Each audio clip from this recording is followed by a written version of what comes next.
I'm bigcal and welcome to my world. Today, another Star Wars books video.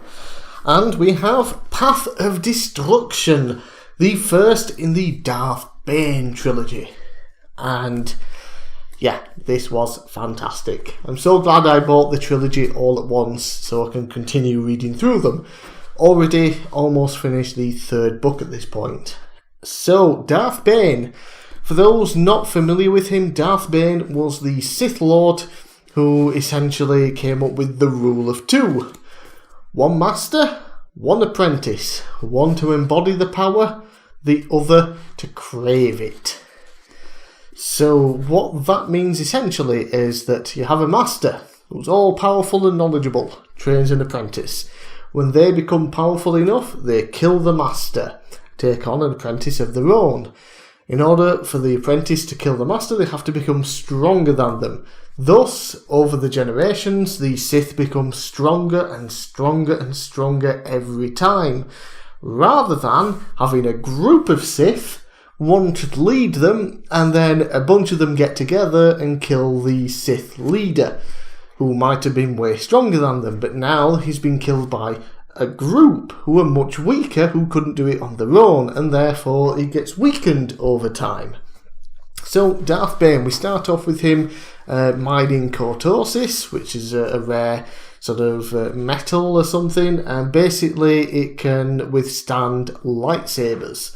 That's one of the things for it anyway. It's used for armour and the holes on ships, because the Jedi and the Sith, called the Brotherhood of Darkness, are in a huge war at this time. Got Lord Khan, who's the leader of the Brotherhood, although he does claim that everybody's equal, which is a load of bollocks. And then you have General Hoth, who is the leader for the Lords of Light, the Jedi that they are battling. During this time, like I said, Bane is working in the cortosis mines, and he's a huge bastard, 2 meters tall, filled with muscles from mining all his life, although he's only like 20 during this time. He's not happy. His dad was evil to him and beat him and shit. Then his dad died, and now one of the mine workers tries to attack him, who was a friend of his father's, and well, he almost kills him, but doesn't quite, and then decides, fuck this, I'm going to try and gamble, earn some credits and try and get off this place.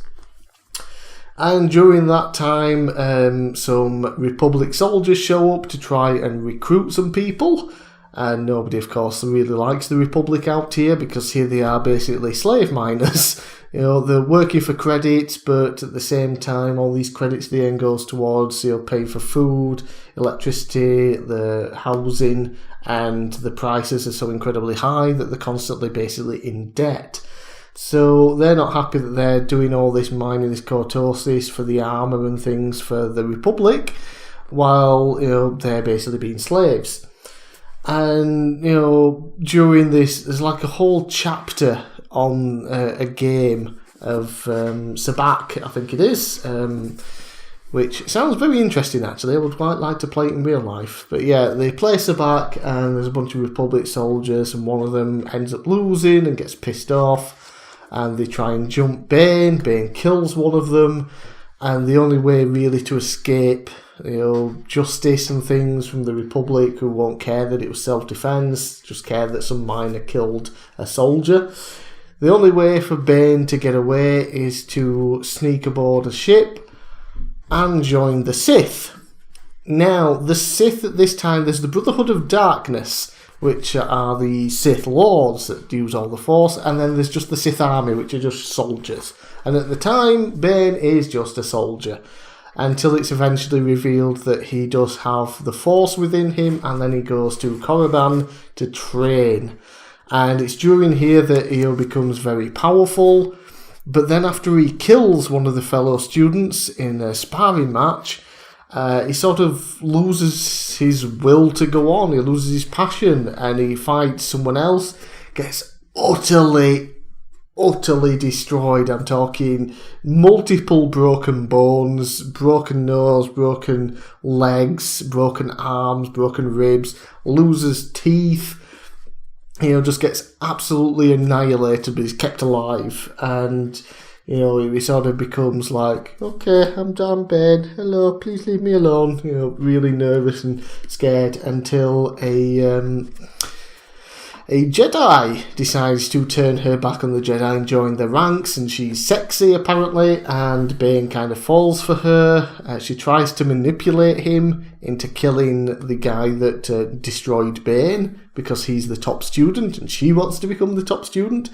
But Bane sort of realises what's going on, and he starts manipulating her as well. He gets his fiery passion back, and as he does, he starts to realise that the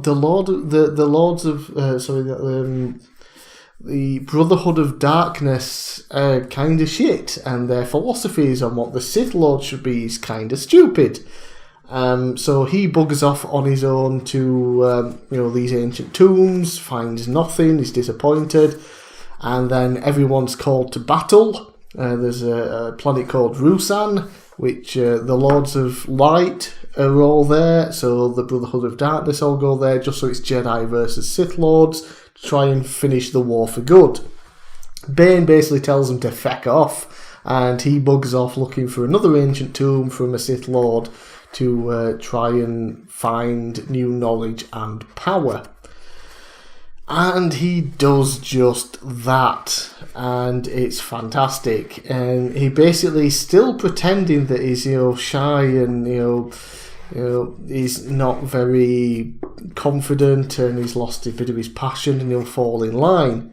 Of course, he's manipulating everybody, and as a way to sort of convince them that he's still on their side, he sends Lord Khan an ancient Sith script that he's found, which includes the Thought Bomb.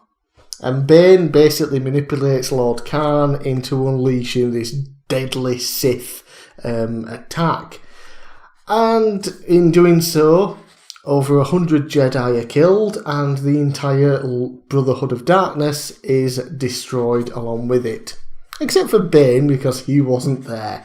And that's his way of eliminating the Sith, so that there is only him, the Master, and he also happens to stumble across a potential apprentice on the planet, a young 10-year-old who was a Padawan, just started out learning the Force, was called to the battle because they needed all the help they could get.